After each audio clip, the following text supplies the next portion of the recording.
Audience hier à Kossiam, le président du Faso a reçu le médiateur du Faso ainsi que l'ambassadeur d'Arabie Saoudite au Burkina. Les objectifs de ces visites dans un instant.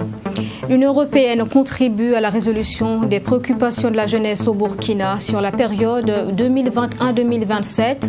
À cet effet, réunion de consultation ce jeudi avec le Conseil national de la jeunesse à suivre.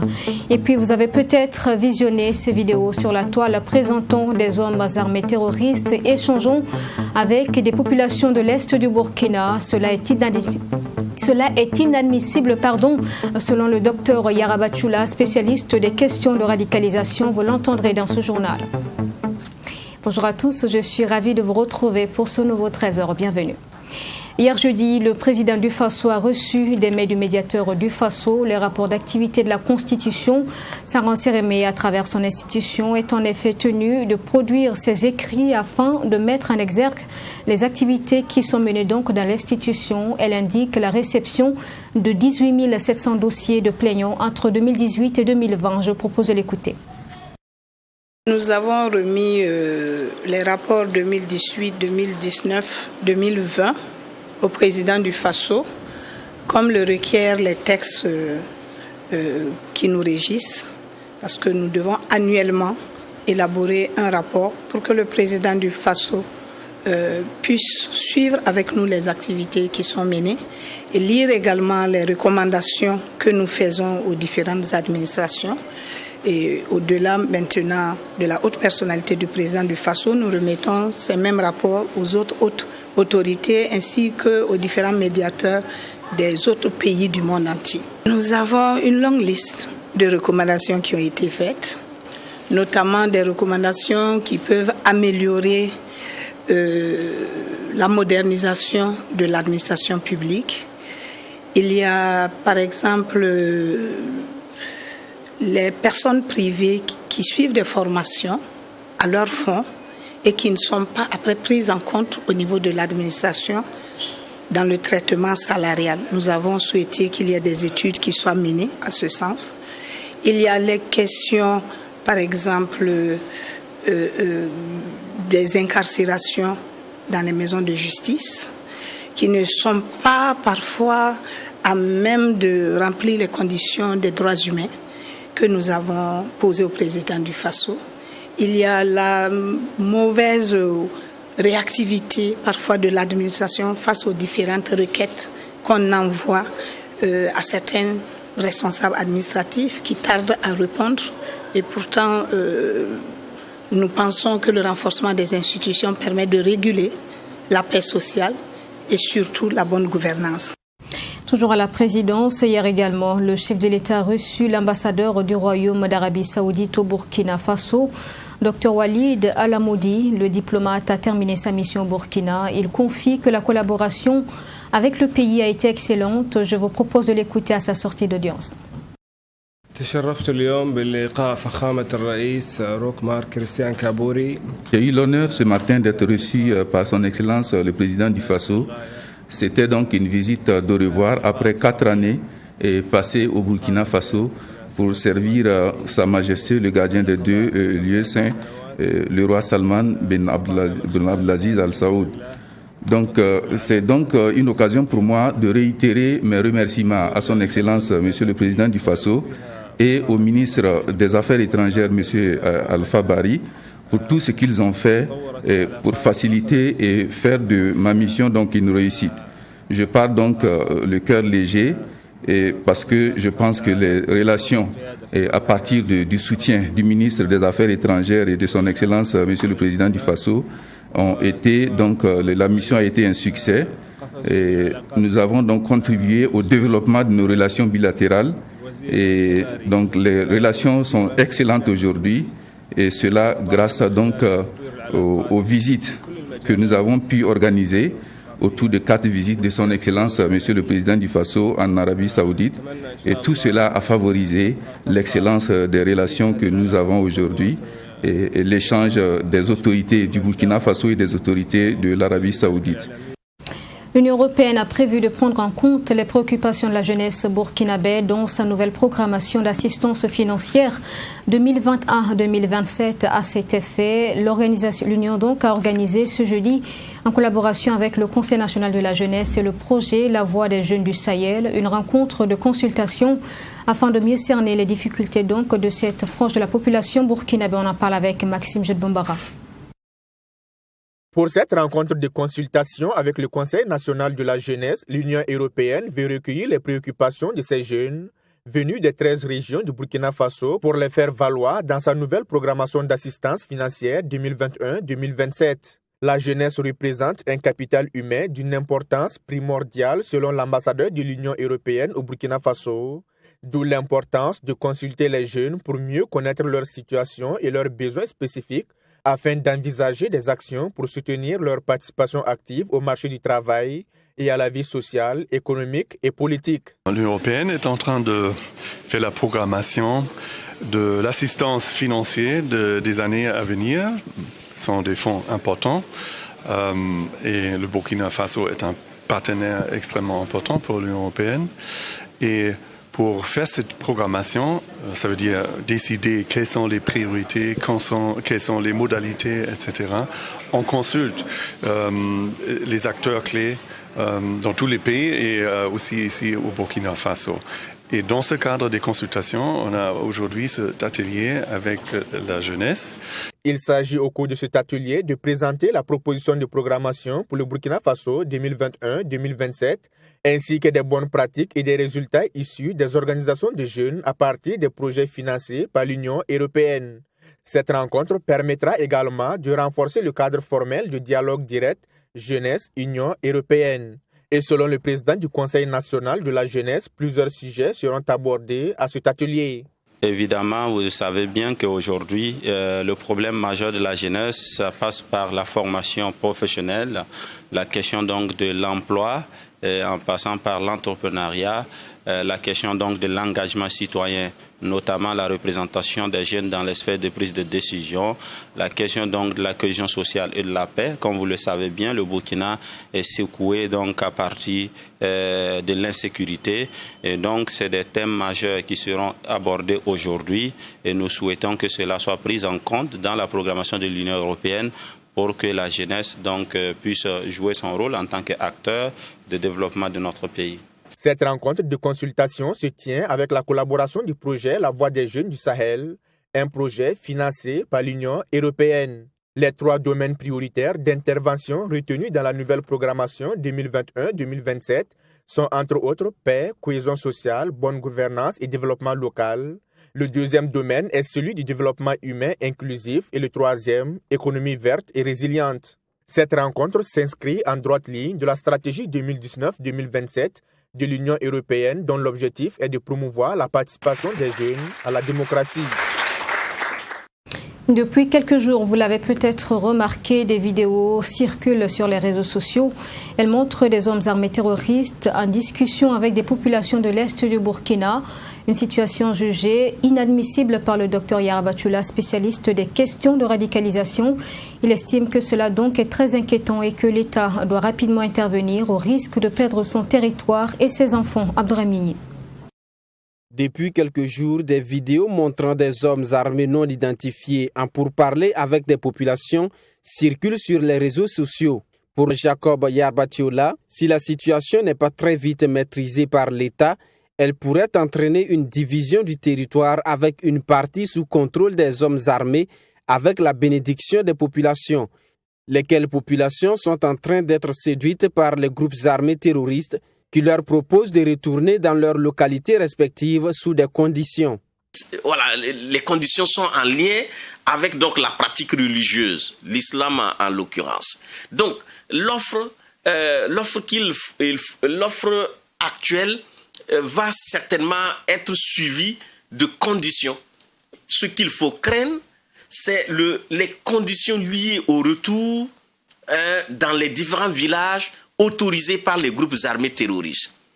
Et ces conditions, si on ne travaille pas là-dessus, elles vont nous entraîner dans une situation difficile. Autrement dit, il y aura donc des parties donc de notre pays, si ce n'est pas déjà le cas, qui sont sous contrôle donc de ces groupes terroristes et qui appliquent une autre loi que donc la loi qui nous gouverne tous, la loi républicaine. Il soutient que vu l'état des victimes de la crise sécuritaire, ces populations pourraient accepter l'offre de ces groupes armés. Pourtant, les conséquences seront dramatiques pour le pays. De façon comme ça, sans préavis, dire nous voulons faire maintenant la paix. Vous pouvez revenir chez vous. Ça semble être une offre assez alléchante. Quand on galère hors donc de ces terres, quand on en a marre d'être une personne déplacée interne, quand on a envie donc de se reconstruire. Donc, on peut tout de suite basculer accepter l'offre sans réfléchir donc aux conditions. Et ils savent que bientôt c'est la saison des pluies et que ils ont besoin donc de cultiver, de retrouver leurs champs. Donc ils savent à quel moment il faut venir pour que l'offre soit facilement acceptée sans qu'on ait le temps donc de réfléchir. Toujours selon les spécialistes des questions liées au terrorisme et de l'extrémisme violent, les adversaires ne sont plus des personnes non identifiées avec la diffusion de ces images, des images qui traduisent leur montée en puissance et qui défient les forces de défense et de sécurité. Donc, on se pose la question légitimement de savoir pourquoi alors des acteurs de ce type sont là, on les connaît. Ils terrorisent les gens tous les jours, ils rentrent en discussion tous les jours. Pour d'autres même, ils prélèvent régulièrement des taxes ou des impôts sur le bétail, sur donc l'accès au pâturage, mais rien n'est fait pour les arrêter. Ça, c'est la grosse question qu'on peut se poser en tant que citoyen lambda. Pour le spécialiste, cette opération de charme lancée par les terroristes pourrait s'étendre à d'autres régions du pays. Il souhaite que le gouvernement intervienne de manière prompte afin d'éviter qu'une partie du Burkina Faso soit sous contrôle de ces groupes armés. Deux cérémonies de passation de charge au ministère en charge de la culture, des arts et du tourisme. Alizata Dabiré Sawadgo a été installé dans ses fonctions de secrétaire général du ministère et Salifou Taïta, lui, a été donc installé en tant que directeur du cabinet du dit ministère. On en parle avec Mamed Ganakamabou. Elle est la nouvelle secrétaire générale du ministère de la Culture, des Arts et du Tourisme. Nommée en Conseil des ministres le 28 avril dernier, Alizata Dabiré Sawadogo a été installée dans ses fonctions ce jeudi par la ministre en charge de la Culture. Toute heureuse, la secrétaire générale entrée de ce ministère a demandé le soutien de l'ensemble de ses collaborateurs pour la réussite de sa mission. C'est donc une mission importante et délicate, une mission qui exige beaucoup de travail, de sacrifices, mais je puis vous assurer, Madame la ministre, que je ne ménagerai aucun effort pour la mener à bien. J'ai conscience que ma réussite dépend de la cohésion de l'équipe avec laquelle je suis appelée à travailler, en ce sens que la nature de ma mission exige une synergie d'action, un dynamisme, un engagement de part et d'autre, seul gage à même de donner aux résultats attendus la qualité requise. Et après avoir remercié les membres du personnel du ministère de la Culture pour leur collaboration, le secrétaire général sortant a égrené le chapelet de ces réalisations au cours de ces 2 dernières années. Nous avons réussi l'édition du cinquantenaire du FESPACO. Il y a eu aussi l'inscription des sites de métallurgie ancienne du fer sur la liste du patrimoine mondial. Nous avons aussi comme bilan l'adoption de 3 lois à l'Assemblée nationale sur les livres, les droits d'auteur et le tourisme. Et nous restons concentrés en cette année 2021 pour une nouvelle loi. Je vous ferai des propositions. Il y a aussi l'organisation très réussie de la philo. C'était la 15e édition et de l'avis de tout le monde, c'était la meilleure édition jamais organisée ici. Élise Ilboudo Tiombiano a ensuite procédé à l'installation du nouveau directeur de cabinet de son ministère. Occasion pour ce dernier de réitérer son engagement à sa ministre de tutelle.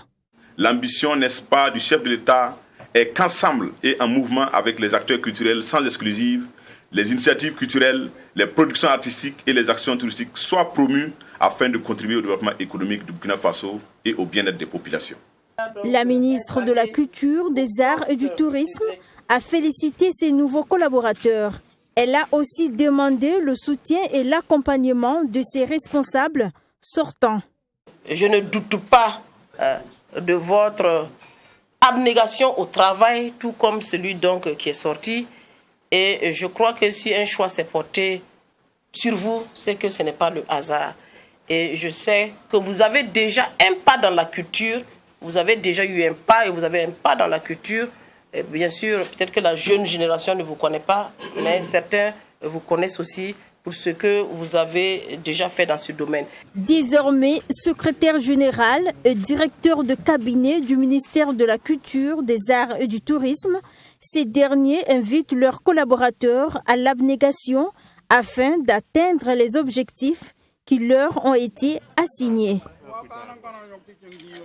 Action Solidarité dans ce journal, Coris Bourse, société de gestion et d'intermédiation, a remis dans la journée d'hier du matériel de travail au Centre national de transfusion sanguine, matériel indispensable pour la collecte de sang qui contribuera à un meilleur rendement. Image avec Fatima Tanikiema.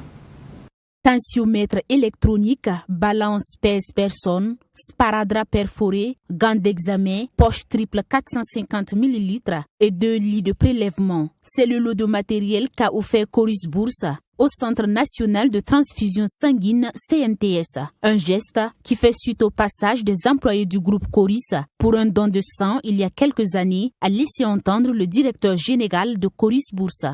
À cette occasion, nous avons pu nous imprégner des réalités et des contraintes auxquelles cette structure est confrontée. C'est ainsi que nous avons voulu, dans le cadre donc de notre action, je dirais, de responsabilité sociétale, en tout cas réunir le peu de moyens que nous avons pour essayer de venir soutenir, apporter notre soutien, notre solidarité et nos encouragements à Madame la directrice générale et à toute son équipe.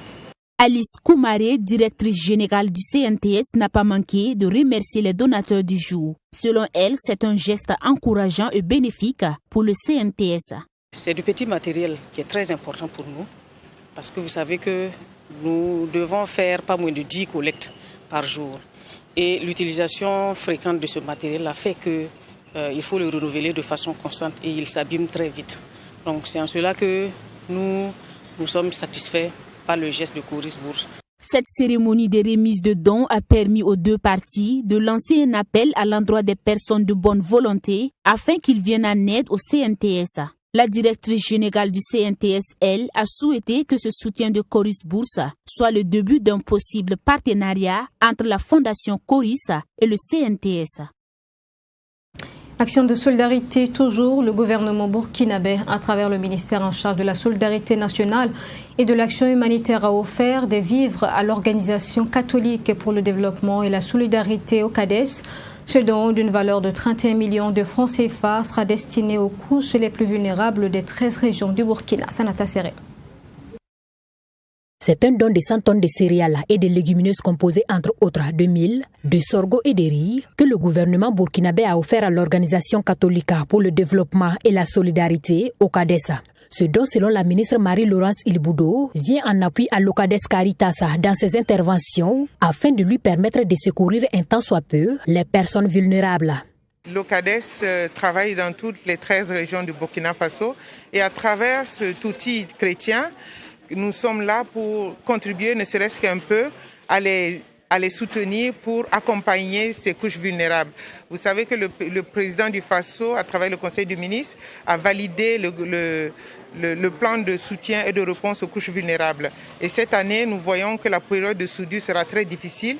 Donc nous avons amené ce premier lot de vivres pour l'Ocades. Ce n'est pas le dernier. Nous allons, au fur et à mesure que l'État va renflouer son stock de vivres, nous allons mettre à la disposition de l'Ocades pour qu'elle puisse nous aider à atteindre les couches qui sont les personnes vulnérables, pour que nous puissions tous vivre dans la dignité et surtout que nulle personne ne puisse mourir ou crier de fin au Burkina Faso. Selon Monseigneur Léopold Médard Ouedraogo, ce don du gouvernement vient à point nommé.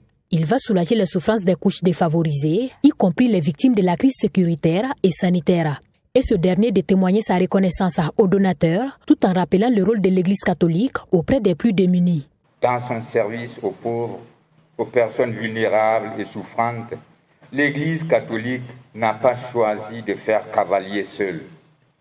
Elle veut être, comme elle le fait dans d'autres secteurs de la vie, un complément de l'État dans des domaines qui incombent à plus d'un titre à ce dernier, mais dont le poids ne peut être porté par le seul appareil étatique.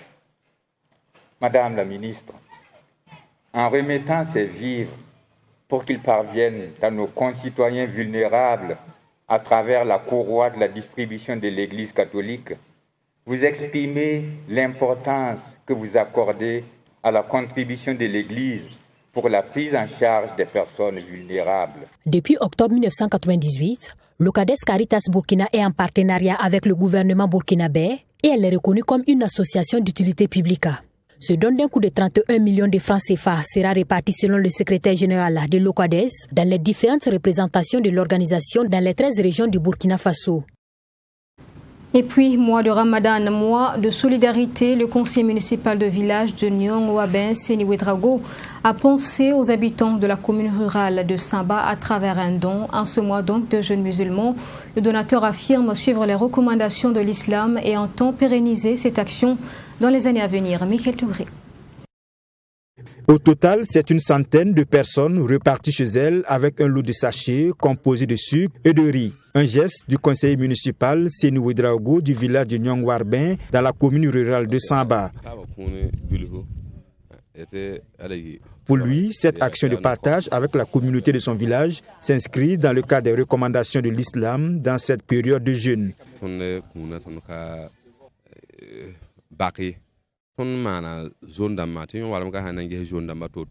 Notre don est sans distinction. Ici à Nyong-Ouaben, on fait des dons dans plus de 10 zones et on a ajouté une grande zone qui font maintenant 11 zones et dans chaque zone, chacun dispose d'un ticket pour récupérer ses vivres et comme c'est un mois béni, on a décidé de le faire. On est prêt à répondre à l'appel de tout le monde. Et tout ce qu'on pourra faire, on le fera. Au cas contraire, on fera appel aux autorités afin qu'ils nous accompagnent.